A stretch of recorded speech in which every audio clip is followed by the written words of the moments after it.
My name is Cassandra, pronouns she, her, and I will be your chair for this evening. So for those of you who haven't been to a task seminar before, welcome. And if this is maybe your second, third, fourth one that you've been to, welcome back. We've been having people along who have conversations around the intersection of therapy, social change, politics, etc. So yeah, we're feeling very lucky to have Dr. James Davies with us tonight. So I'll just briefly introduce him and then pass it over. So James is an associate professor of medical anthropology and psychology at the University of Roehampton. He is a practicing psychotherapist and is the co-founder of the Beyond Pills All-Parliamentary Group.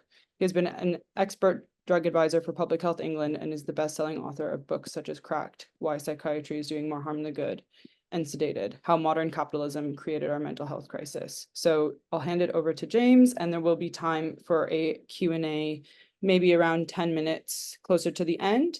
And then we will be having our community space that task holds from 6:05 to 6:30. So we'll have a 5-minute break for anyone that wants to get a cup of tea, and then we'll come back together to kind of reflect, maybe talk about the election, maybe not, and go from there. So I'll pass it over to you, James. Thank you. Excellent. Thank you so much, Cassandra. Wonderful to be here. Thank you, Nick and John and others for inviting me. I really feel like I'm on home territory speaking at the Therapy and Social Change Network. It's a wonderful organization. I think, Mick, you're the founder, if I'm right, or one of the founders or co-founders.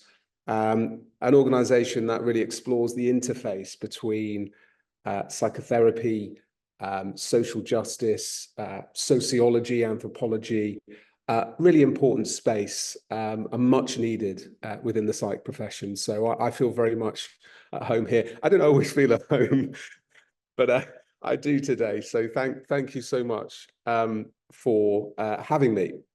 And thanks, guys, for coming. I mean, it's wonderful. We've got a good turnout today, and I really appreciate your attendance today. Hopefully, I shall make it worth it for you. I'll do my very best, at least. So, what am I gonna talk about today? Well, I'm essentially going to try and answer a question, and the question is relatively simple. The question is, why have mental health outcomes not actually really improved since the 1980s? What can help us explain that? And I think in order to answer that question, we have to take a journey into political economy. And that's what I'm going to try and do today. And by the way, my presentation today is based upon my most recent book, Sedated, which explores this question in far greater depth than I'm going to be able to explore today. So let me start by first making the case that mental health outcomes have not improved since the 1980s. And let me do that by considering an analogy that the eminent critical clinical professor of psychology, Richard Bentle, once drew in relation to this issue. He said the following. He said, if a child in the 1970s contracted leukemia, their chances of survival would have been around 20%. But if a child today contracts leukemia, their chances of survival are around 80%. This means that outcomes in this area of medicine have improved by a full 300% in the last 4 decades alone. And this wonderful feat isn't only reserved for pediatric oncology, since impressive rates of improvement can be found in almost every other area of medicine. I say in almost every other area, because regrettably, there is one exception, the area of psychiatry and mental health. Sadly, in this area, the area in which I work, and no doubt many of you attending today, not only have clinical outcomes broadly flatlined over that same time period, but according to some measures, they have actually got worse. For example, the effectiveness of psychiatric drugs has not increased since the 1980s, despite billions spent on research, marketing, and promotion. At the same time, mental health disability rates have almost trebled in recent decades, while the prevalence of mental health problems has risen considerably. Despite, and this is interesting, despite levels of general well-being in the community not necessarily getting worse, at least up until the last 2 or 3 years, where we do see a drop-off. Furthermore, people diagnosed with the most serious mental health issues, for them, the gap between their life expectancy and everyone else has widened by double in recent decades, from 10 to 20 years. Now, these dire statistics exist despite our having invested over £250 billion in UK mental health services and research since the 1980s, and despite nearly a quarter of our adult population now receiving some kind of mental health intervention in any given year. By the way, mostly psychopharmaceutical, but some kind of intervention, and I'll come back to that in a moment.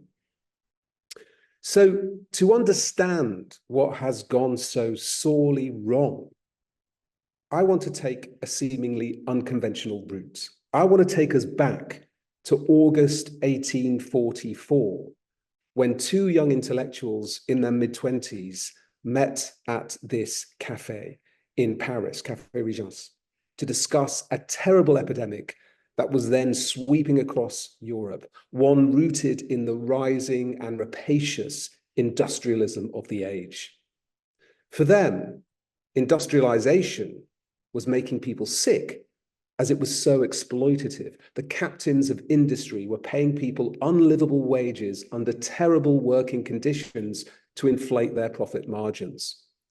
The 2 men were convinced that these exploitative arrangements had become so normalized in the population that people had lost touch with their essential human rights and needs, leaving them in a state of political apathy where they no longer believed they could fight for a better world.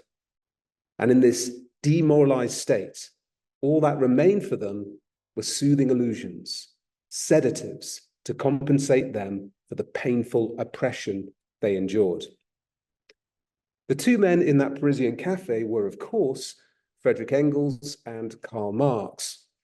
And by the time of this, their first meeting, Marx had already set about identifying what he considered to be one of the most powerful sedatives of the age: organized religion.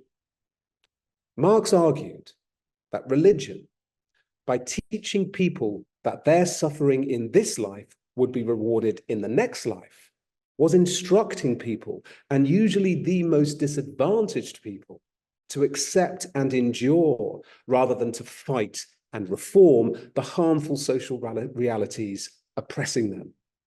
As religion sedated the distress that would otherwise galvanize people to political action, he famously referred to it as the opium of the people, an ideological sedative powerful enough to disable the human impulse for social reform. Now, while most students of sociology will be familiar with this aspect of Marx's critique, we cannot forget how radical it was at the time. In fact, what his early writings on religion helped establish was an entirely new and enduring style of analysis in the social sciences, deployed by both left and right-wing thinkers, one that focused on how the main institutions of society, religion, education, law, the media, always adapt themselves to what the dominant economic paradigm of the day demands of them, coming in effect to serve the economy's will. And this was particularly true for those institutions like religion that directly explained and managed human suffering. After all, once a sufficient number of people came to suffer under a given set of economic arrangements, those arrangements wouldn't survive for long.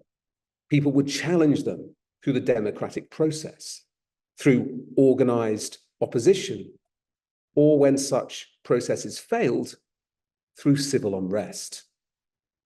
Consequently, those social institutions responsible for managing emotional distress were critically important to the aims of any economy. They had the power to diffuse politically dangerous emotions by sedating sufferers to the real social drivers of their distress and by distracting them from what should be the true targets of their reform. Now, the reason I've taken this detour into the salons of 18th century Paris is because I believe that the ideas hatched back then can help us go some way in explaining the failure of our mental health sector to improve outcomes since the 1980s, during the period of what has been dubbed late capitalism or neoliberalism. And for those of you unfamiliar with the term of neoliberalism, neoliberalism is the term used to describe the style of capitalism that has dominated most Western economies to one degree or another, but particularly the UK and the US since the 1980s. So in other words, what I want to explore is how, since the 1980s, our mental health sector, by struggling to thrive under this new set of neoliberal economic arrangements, has inadvertently adapted itself to serve the needs of our economy, the needs of neoliberalism, but at the expense of generating the good clinical outcomes we all want and deserve.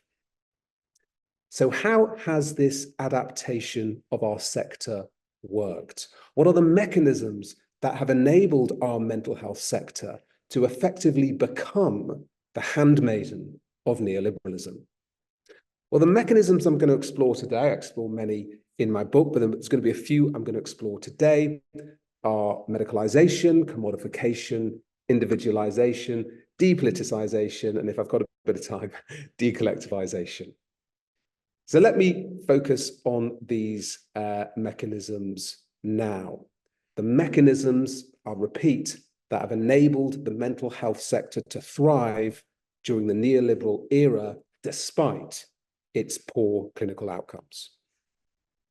So the first mechanism I want to explore, and no doubt many of you have heard this phrase multiple times, is medicalization, the process by which our mental health sector has increasingly pathologized our emotional, behavioral, and mental lives.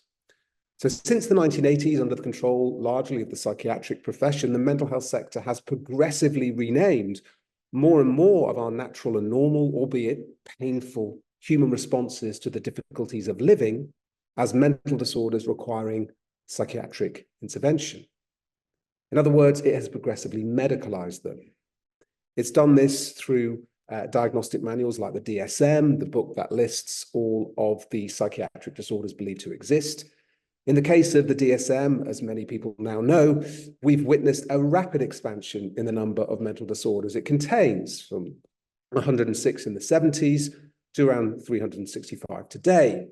In addition, these manuals have progressively lowered the bar for what constitutes having a mental disorder, making it far easier for any of us to be classed as mentally ill.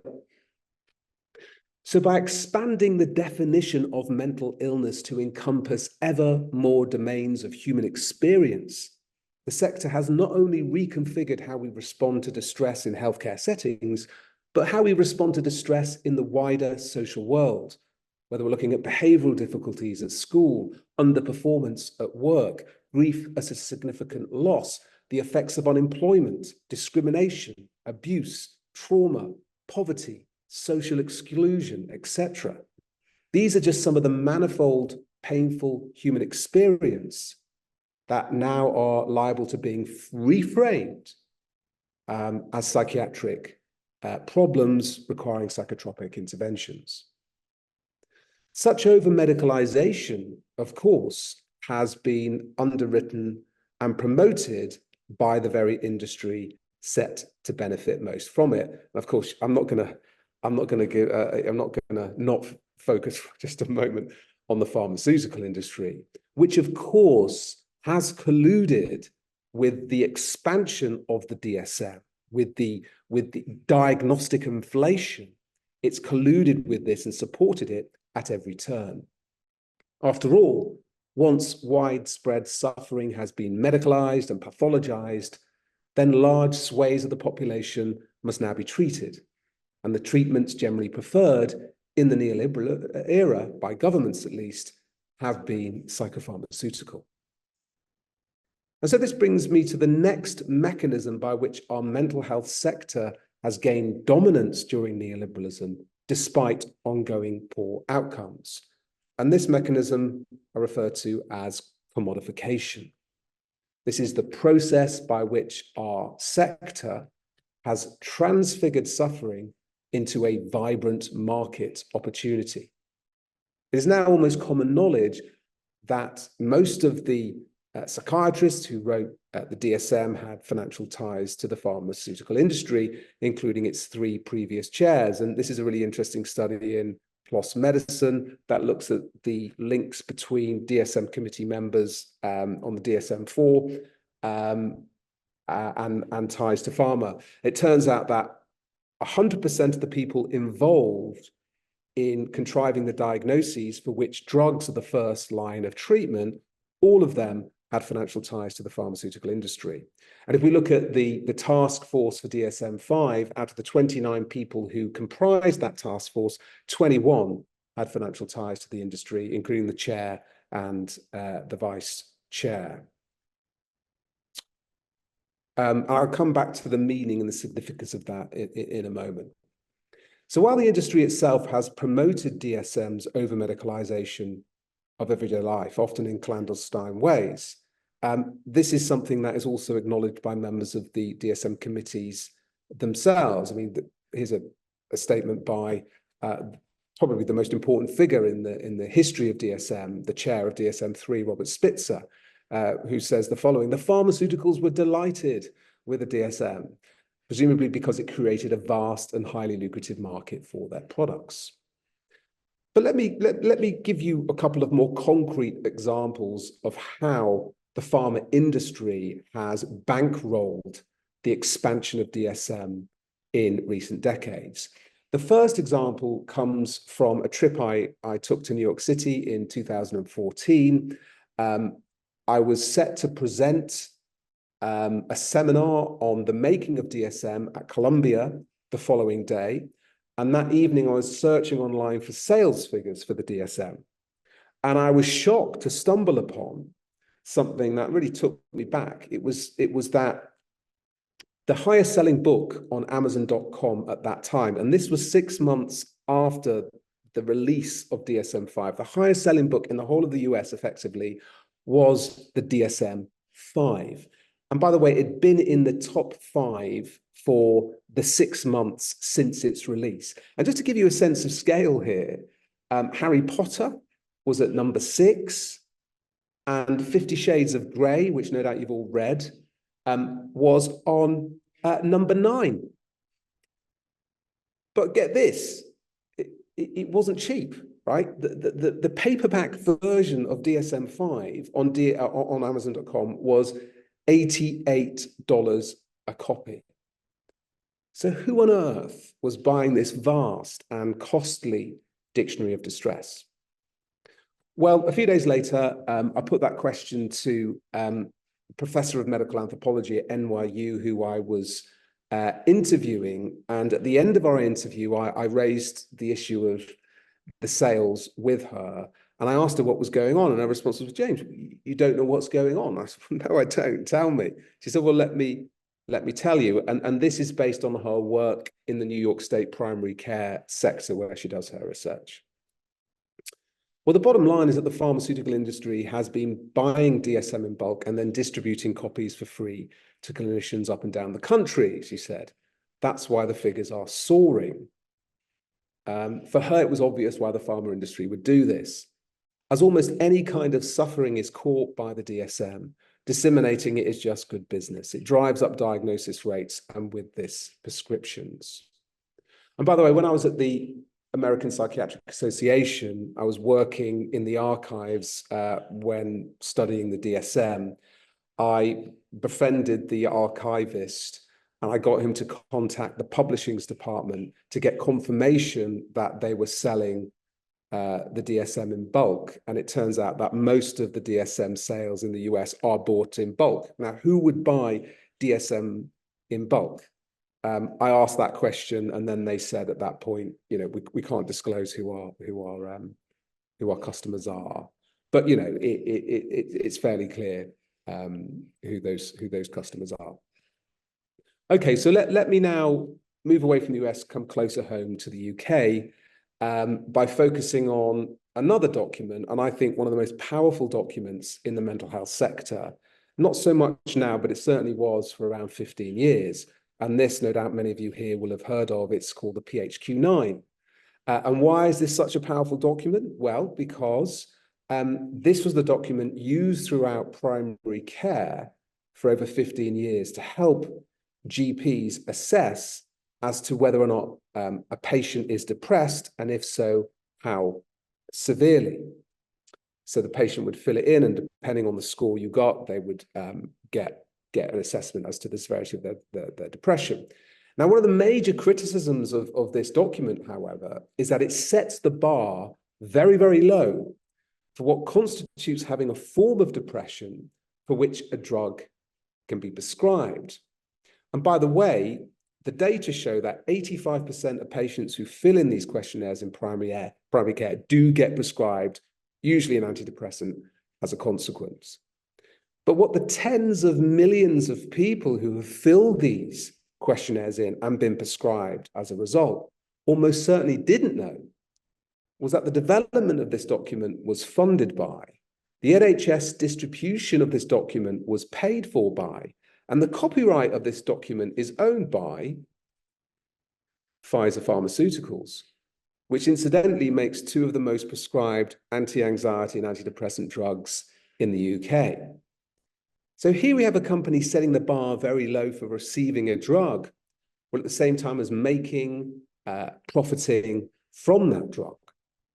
The conflicts of interest should be there for all to see.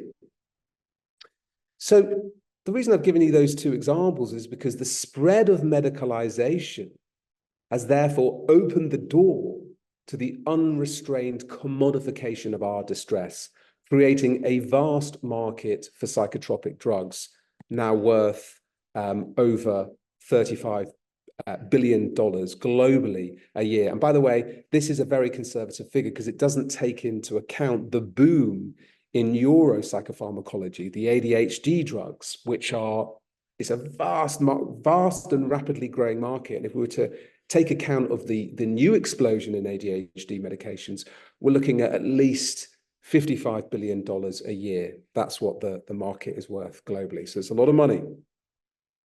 Now, of course, the main benefactors of this market have been, of course, the drug companies, their shareholders, and on occasion, certainly more in the US, some political allies.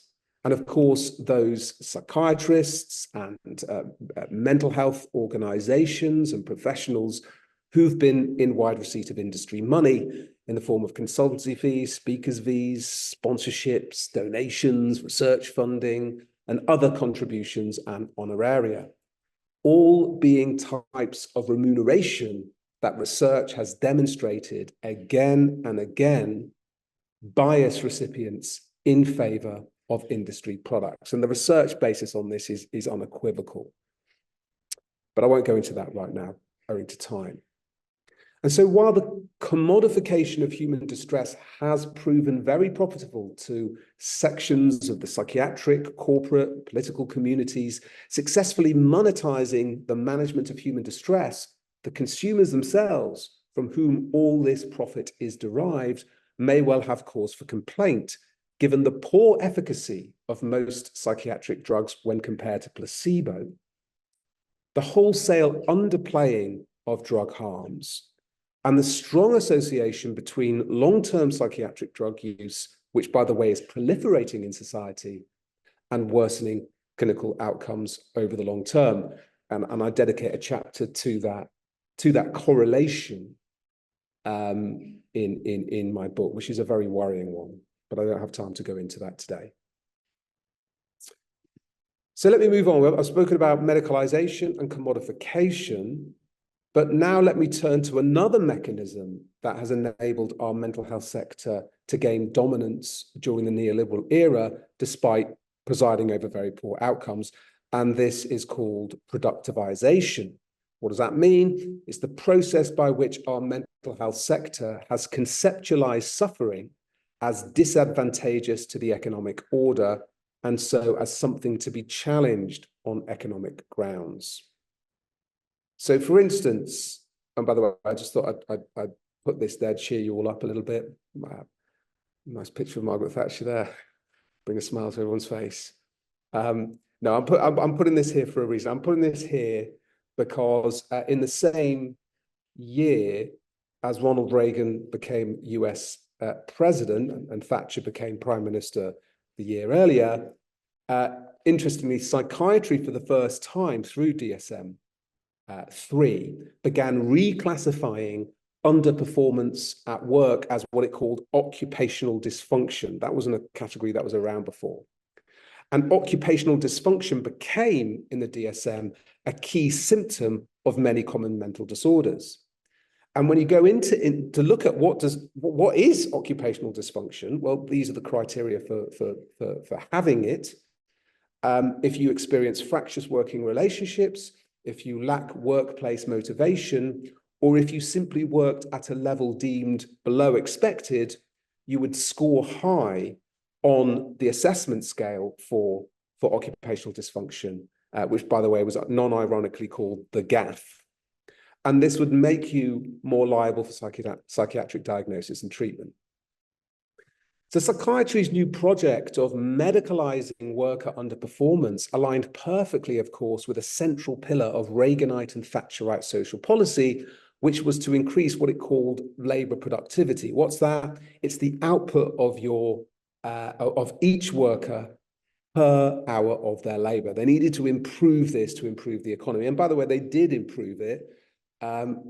It's questionable about the ethics as to how they improved it and the damaging effect it had on the population, but that's not for now. I'll not talk about that now. But they improved it through a suite of new social policies. So while neoliberal governments would aspire to improve worker productivity through these social policies, psychiatry and the drug companies were promising to also improve worker productivity, but by way of altering the very dynamics of self, altering people's psychology, altering people's emotional worlds, by tackling the low moods and poor motivation deemed to threaten their productivity and therefore the economic order. So the pathologization of any economically unproductive emotional state not only chimed with the new neoliberal zeitgeist, but also saw drug companies marketing their pills as economic correctives. You know, this is a really interesting, there was an interesting suite of reports written for big business and the US government by companies like Eli Lilly that basically made the argument, depression costs the economy a lot of money, psychiatric drugs can correct the depression and therefore save the economy a lot of money. And this was it's a very problematic argument, but this was an argument being made by drug companies to woo policymakers into being favorable to the ever wider distribution of psychiatric drugs. And of course, these kinds of initiatives set in train a legacy that still drives our mental health policy today. In other words, the mental health interventions that get implemented by government are those that profess to solve, first and foremost, economic problems.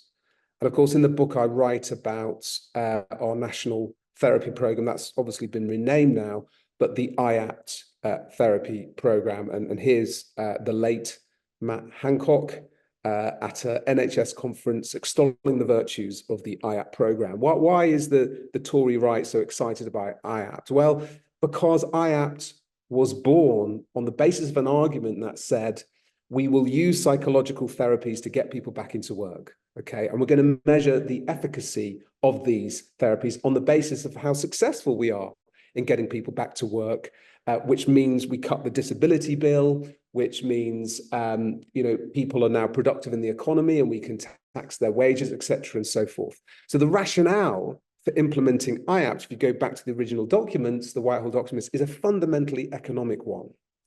I argue in the book, this is why IAPT fails. IAPT is a failed system. It doesn't work. That's not to disparage CBT. because, CBT outside of IAP can work. It doesn't work in IAP because the central focus of the program is not getting people into recovery as we understand it in humanistic terms. Recovery is defined in returning to the way of being that's good for the neoliberal economy. Okay, I could ramble on about IAP for the rest of the afternoon, but sorry, I have to move on. Okay, so in other words, what I'm trying to illustrate through these examples is that the mental health interventions that serve productivity really become to dominate from the 1980s onwards, and this begins to shape social policy, and it also begins to shape the nature of the interventions we offer. The next mechanism I want to also flag, I've spoken about medicalization, commodification, productivization. I want to talk now about individualism. Individualism and the embrace of individualistic interventions has also enabled the mental health sector to thrive despite its poor outcomes, because individualism chimes with neoliberal ideology in a fundamentally explicit way. So let me explain. What is individualism? Well, it's the idea that the individual is the sovereign architect of their own destiny, that the person you are has little to do with the circumstances in which you were raised, just as the good life is mostly achieved through heroic feats of individual effort rather than through collective action, togetherness, and support.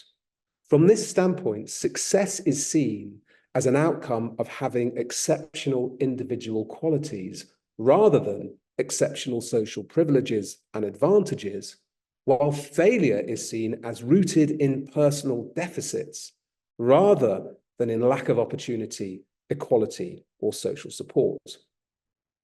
So this pivot in the 1980s towards locating failure in self rather than in system not only helped justify cutting many welfare, labor, and social protections, but also helped nurture deep political quietism in the populace when it came to how we understood and manage failure and emotional distress.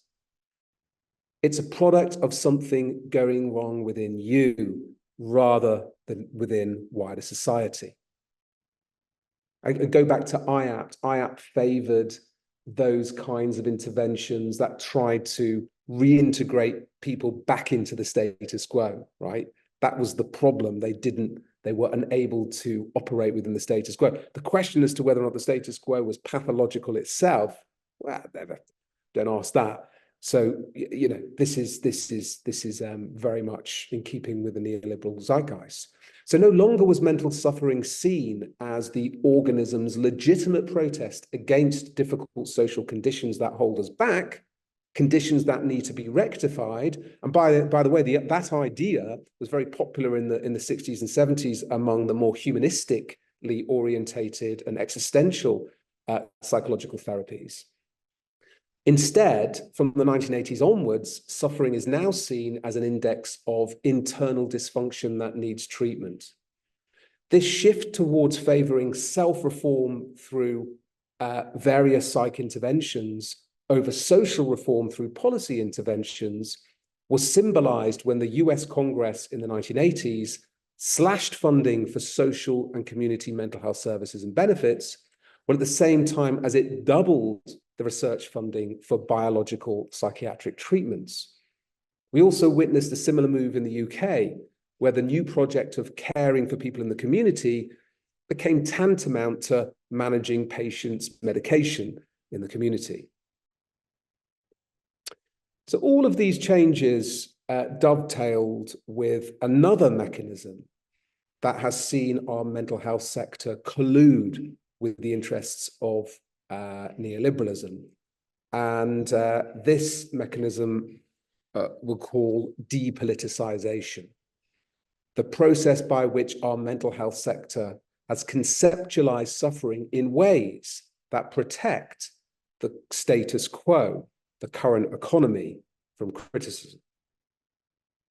So let me give you a couple of examples to illustrate how depoliticization works. The first example comes from someone called China Mills, who is an associate professor of global mental health at the University of London. And she gave me this example. I think it's a very powerful example of how depoliticization operates. And the example concerns the terrible epidemic of farmer suicides that blighted central India between 2000 and 2010.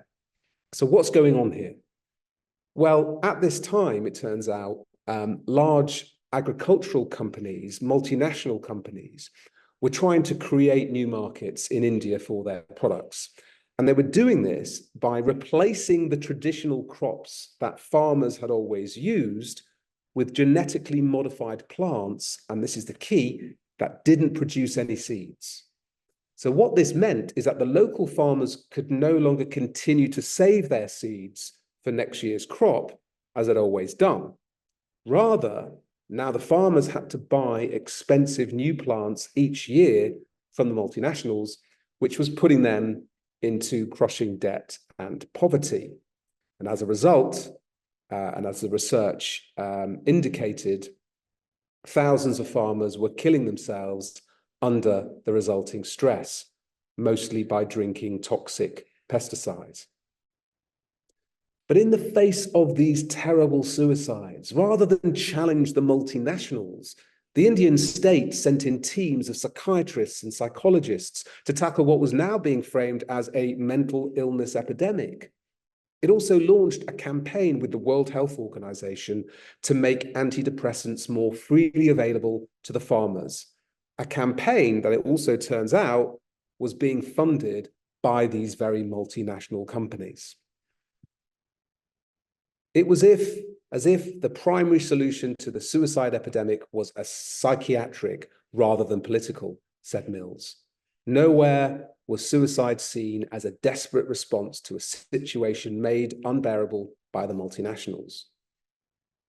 This misuse of the mental illness narrative, I think, illustrates the essence of how depoliticization works.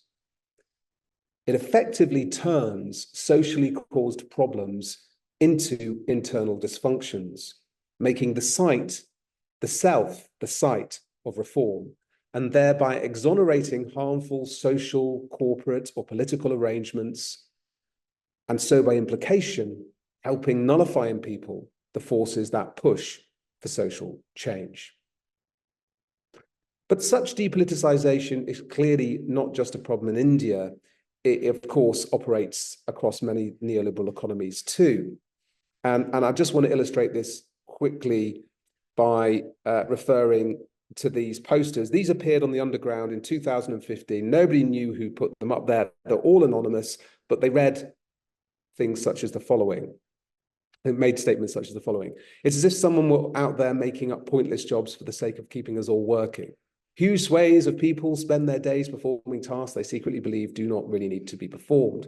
How can one even begin to speak of dignity in work when one secretly feels one's job should not exist? Now, while you'd expect many people to smile wryly at another oddity on the London Tube, that's not quite how things played out. Rather, these posters set off a kind of social media storm. Thousands of people started posting them online. This is how I came to learn of them. And it also was at the same time I was part of a research project at the University of Exeter looking at work-life balance. And one of the jobs I had, preliminary jobs, was just doing a lit review on worker dissatisfaction in the UK. And we were coming up with some pretty worrying stats. And by the way, these are relatively old stats, but I've looked at the more recent data and things, if anything, have gotten worse.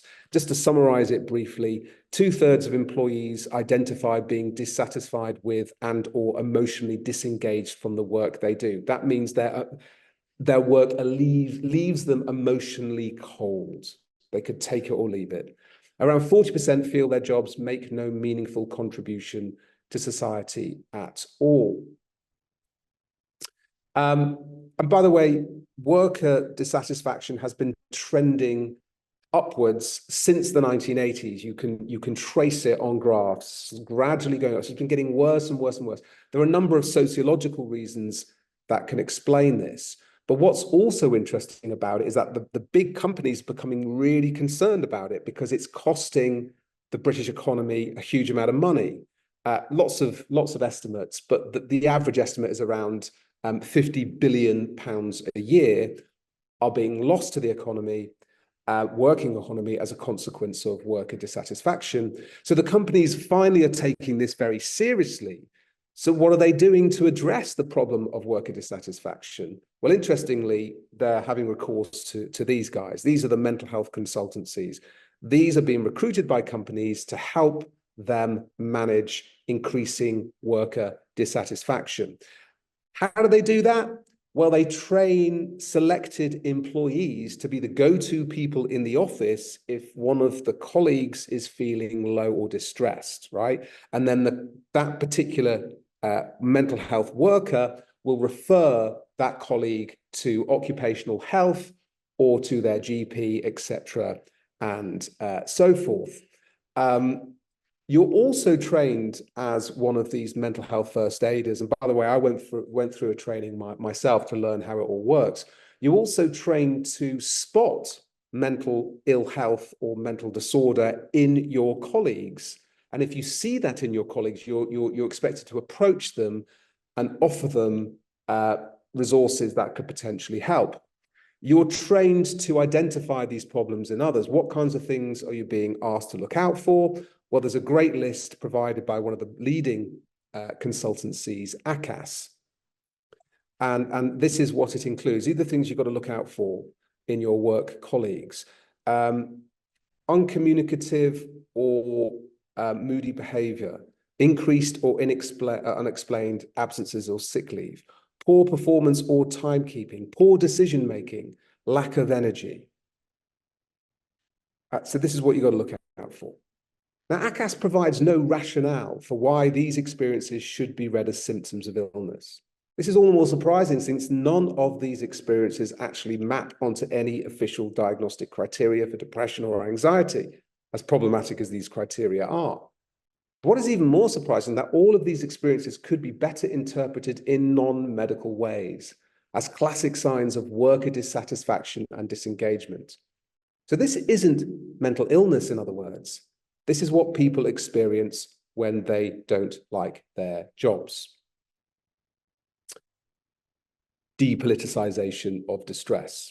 And by the way, there's been lots of research into the efficacy of these consultancies. The Public Health England did a large review a few years ago into this and found that these consultancies actually do not improve productivity. They do not reduce absenteeism or presenteeism. In other words, they do not save companies a penny. If anything, they cost companies money because they have to pay for this kind of provision. And yet, despite this, they're highly attractive to companies up and down the country. Well, why? Why is their popularity continuing to grow? Well, here is my theory as to why. These consultancies carefully control the narrative about the causes of workplace distress and dissatisfaction in a way that is highly attractive to employers. They locate workplace distress within individual ailments rather than institutional processes, thereby acquitting the workplace itself from causal responsibility, while at the same time it's providing employers with moral cover, as they can now claim in good faith they are taking mental health at work seriously.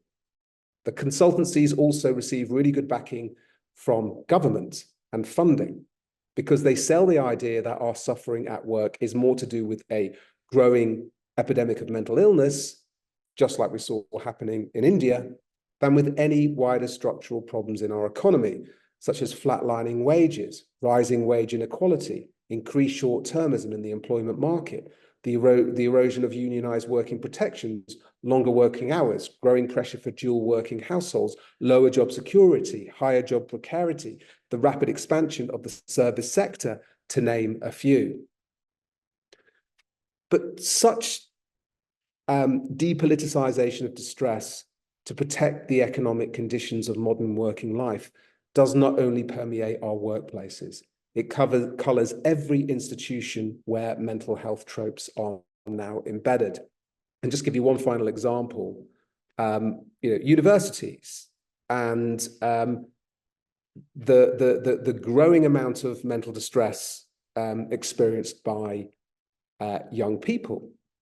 The mental illness narrative, however, is being used to distract lots of young people for the real reasons for their growing despondency and depression. For example, we know from the sociological research that present-day undergraduates sense they are entering a far less benevolent world than perhaps many of us did when we graduated, where there are huge student debts to repay, on average £50,000. There are decreased prospects of owning a home, where the job market is more competitive, where wages in real terms are flatlining, where careers for life are disappearing, and where, of course, worker dissatisfaction is growing. In other words, despite the obvious economic reasons for higher despondency in present-day undergraduates, the narrative around worsening student mental health is still mostly depoliticized. The cry is for more mental health services, not for serious reflection on and reform of the harmful social policies that have dampened students' hopes and dreams.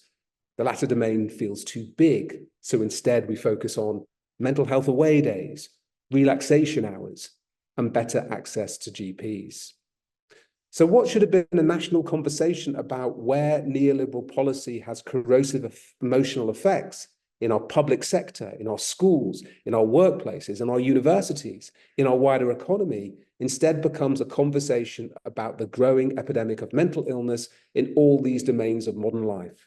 A conversation often draped in sanctimonious and conspicuously pious calls for more mental health provision, less mental health stigma, more mental health conversations, that is, in ever louder calls for more of the failing sane. Let me conclude. Sorry, I'm going to take a couple of minutes. I didn't realize how quickly it's all gone. Maybe not for you guys listening, but it has for me. So let me conclude. The alignment of the mental health sector with late capitalism or neoliberalism was never purposefully plotted behind the scenes, I don't believe. The actual truth, in my view, is far less enticing. Our mental health system has, like most other major social institutions, simply come to embrace those ideas and practices that have best secured its own perpetuation. It has become what it is and has continued to thrive and expand despite its poor outcomes, simply by following the path of least resistance, by moving with rather than defying the dominant neoliberal tide. As Michel Foucault once put it, political power embraces the ideas and practices that best serve its own ideological aims and interests, ideas and practices that come to shape reality or mental health provision on the ground. So just as religion served industrial capitalism in the 1800s, I argue that our mental health sector today now performs a similar function in late capitalism. The mental health interventions that have been preferred since the 1980s are ones that have medicalized, pathologized, depoliticized, commodified, decollectivized, and individualized our emotional distress, robbing our suffering of its capacity to illuminate social ills, galvanize social action, and facilitate lasting and meaningful personal and social change. From this standpoint, I believe it is now correct to view our mental health sector as the new opium of the people, a sector that sedates us both literally and ideologically, a sector whose structural roots need to be more fully apprehended if we are ever to give meaningful reform a meaningful chance. Thanks so much for listening. May have time for a question or two if anyone has something to pop into the chat, just being mindful that we are ending at 6, but is there anything pressing that people want to ask? Caitlin? Thank you, James. That was amazing. And I've read both of your books and just really found them incredibly helpful in the world of mental health that I work in. It aligned with a lot of things that I've been thinking for a long time. Really difficult question and very broad, but what do we do? You know, we're in the system. Many of us work in it and we're trying to push against it, but what can we do to be part of that change? Yeah, yeah. You know what? There's lots of ways of answering that question, but I'm going to answer it in a way that's perhaps most relevant to the greatest number of people here. I imagine there's lots of people who actually work on the ground as therapists and counselors, etc. So what can they do? Well, I like to think of this in terms of social justice, the issue of social justice. So social justice, understood in humanistic terms, is a tradition that seeks to remove the impediments to people's development. Right? The things that hold others back, the things out there in wider society that make you realizing your potentialities very difficult, and in some cases almost impossible. This can be discrimination or sexism or racism or inequality, etc., and so forth.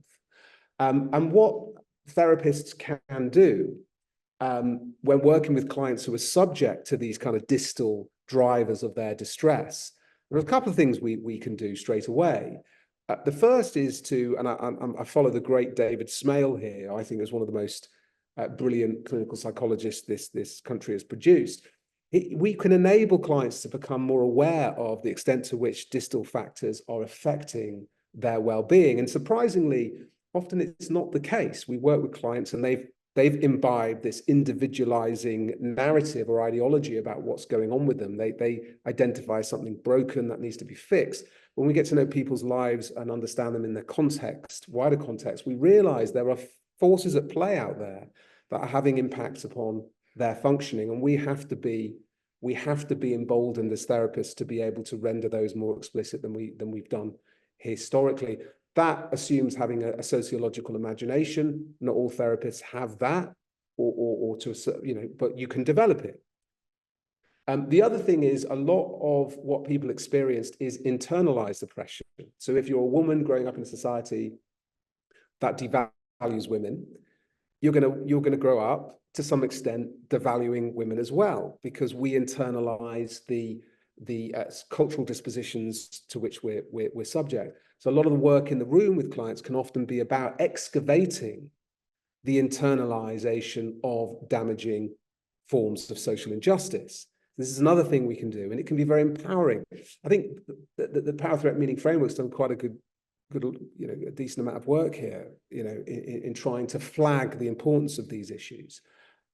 So just to answer your question, maybe I've gone on a bit longer than I should have, but in relation to counselors and psychotherapists, there are things we can do in the room that honor the idea that a lot of the things people are suffering from are situational, are socially determined, and I think we certainly can do that. We can also engage in political activism, of course, alongside our clinical work as well. Thank you very much, Caitlin, for that question. Very good question. Thank you, Caitlin. And we can go to Omar very, very quickly as we have 2 minutes left. And there are many questions in the chat, so maybe, James, we could have you back at some point to explore more. I'll be really quick, James. I worked with many different people in mental health previously, and I really enjoyed your workshop. But what concerns me is, especially people who are psychotic, who've got like schizophrenia, psychosis, would this model really work for somebody who would have to take medication maybe for the rest of their life? Yeah, I mean, I think there are a lot of movements contesting the notion that people have to take medication for the rest of their life. That's certainly an idea that's very much embedded within the medical model, but there are lots of people and organizations that contest that idea. We all accept that these forms of extreme suffering are terrible and they warrant care and attention and support. But more and more of us are recognizing that putting people on drugs long-term and terminally isn't the kind of solution that works for the majority. Actually, what we want to be doing is, stabilizing them psychopharmacologically if we need to in the short term, but then providing them with the kind of social and psychological and community provision that we know from research gets the better result. Our system doesn't do that at the moment, and that's a shame, but we need more of that in the future if we're to improve outcomes. I think that's a really good question, Omar, and I really appreciate you asking it. I wish we could carry on the conversation. Thank you, Omar. I know, I wish we could too. So hopefully you can come back, James, and we can expand on this conversation because there's so much there. And for everyone that has their hand up, please pop your question into the chat because we may have a chance to talk about it as a bit of a community. Yes, go ahead. Yeah, and I just want to say one thing before we all go. This network's really important, and I hope people can plug into it. I'm not part of the founding members or anything, but what I've done since being invited, I've gone online and I've looked at the website and I've seen the talks that have been uploaded. And guys, I haven't said this to you, Cassandra and John and Mick, but there's some excellent talks there. So I'd encourage others to have a look if you've got time. I know we're all suffering from time poverty, but there's some great presentations on that website. On these kinds of issues, exploring this very interface. So yeah, check it out if you've got time. Thank you so much. And I feel like that's sort of a perfect place to end. But any thoughts, feedback, please put them into the chat. We'll take a 5-minute break now, go get a cup of tea, and we'll come back to have a bit of a community chat. But thank you so much, James. You covered so much in 50 minutes that it's actually unbelievable, and I'll be sitting and chewing on it. But really recommend anyone that wants to go deeper into this seminar, get Sedated, pick up the book, have a read through where you can get a bit more depth into all the themes that were brought up today. So thank you so much, James, for coming along and spending your time with us. Really appreciate it.